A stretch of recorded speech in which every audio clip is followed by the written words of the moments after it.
আসসালামু আলাইকুম, কেমন আছেন সবাই? আবারও চলে এলাম নতুন আরেকটা ভিডিও নিয়ে আপনাদের সঙ্গে। এই তো ঝটপট বানিয়ে নিন আপনারা ব্রেডের এই নাস্তাটা। এত মজার হয়, আপনারা একবার বানিয়ে খেলে বুঝতে পারবেন। যখন সকালবেলা হাতে একদমই সময় না থাকে তখন আমি প্রায় ঝটপট এই নাস্তাটা বানিয়ে নিই। আমি এখানে ২টো ডিম নিয়েছি আর নিয়েছি ব্রেড, সেই সাথে নিয়েছি এখানে পেঁয়াজ আর কাঁচামরিচ কুচি আর নিয়েছি টমেটো। এখন আমি ডিম দুটোকে ফেটিয়ে একটু লবণ দিয়ে একটা হ্যান্ড উইক্স কিংবা কাঁটা চামচ যে কোনো দিয়ে খুব ভালোভাবে এটাকে ফেটিয়ে নেব। আমার ভিডিওটা দেখে যদি আপনাদের ভালো লাগে তবে অবশ্যই চ্যানেলটিকে সাবস্ক্রাইব করবেন আর লাইক কমেন্ট করতে ভুলবেন না।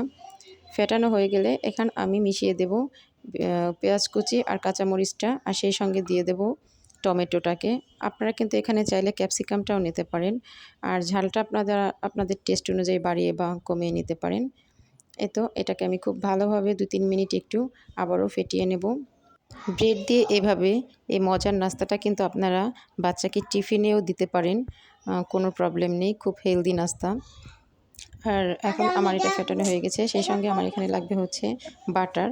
আমি আজকে বাটার দিয়ে ভেজে নেব। আপনারা এখানে বাটার না দিয়ে ঘি কিংবা তেল দিয়েও ভাজতে পারেন।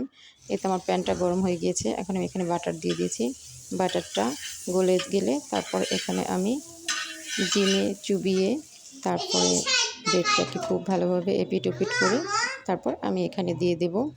আর এই পর্যায়ে চুলার আঁচটা কিন্তু আপনারা একটু মিডিয়াম আর লোয়ের মাঝামাঝি রাখবেন, তা না হলে কিন্তু ব্রেডটা পুড়ে যাওয়ার চান্স আছে। আর এখন আমি এটাকে উল্টে দিলাম।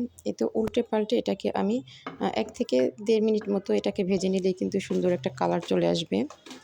এভাবে আমি সবগুলো ব্রেডকেই একে একে উল্টে পাল্টে ভেজে নেব। তো এটাকেও আমি উল্টে দিলাম। আর আপনারা বাটার দিয়ে চেষ্টা করবেন এটাকে ভাজার জন্য। বাটার দিয়ে ভাজলে এটা এত সুন্দর একটা স্মেল আসে, খেতেও কিন্তু একটু বেশি মজার লাগে। তো এই তো আমার ভাজাটা হয়ে গিয়েছে। এখন আমি এটাকে একটা সাইডে উঠিয়ে সবগুলোকে ভেজে নেব।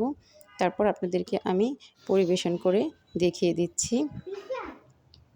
এই নাস্তাটা বানাতে কিন্তু খুবই কম সময় লাগে, আর খেতেও দারুণ মজার হয়। তো দেখুন, সার্ভ করার পর দেখতে কতটা কালারটা, মানে কি সুন্দর হয়েছে কালারটা, আর খেতেও কিন্তু অসম্ভব মজার।